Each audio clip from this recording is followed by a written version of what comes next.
She hadn't been able to hunt deer and wild boar, and so she had to eat people. Poor tiger had been shot, and so she was just trying to survive. But that made her the most legendary and prolific man-eating tiger, I think, in history.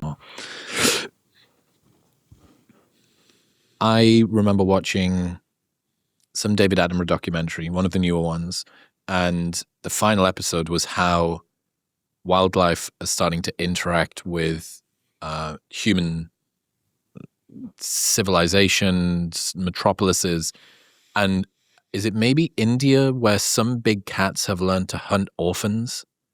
That the kids who are orphans on the street have learned to become nocturnal.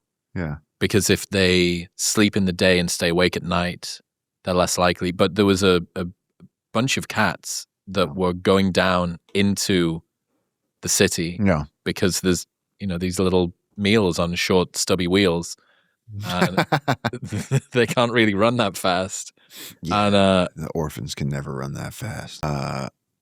So I've spent significant time in India while I was tiger hunting.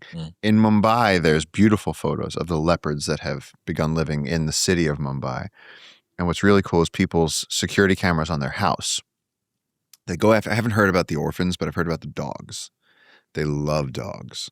There's literally videos of the dog curled up asleep on the porch outside someone's front door and the leopard coming up completely quiet and just biting this dog on the neck. And they can, again, they have that bite force. That's it. You're mine now. You're shut off.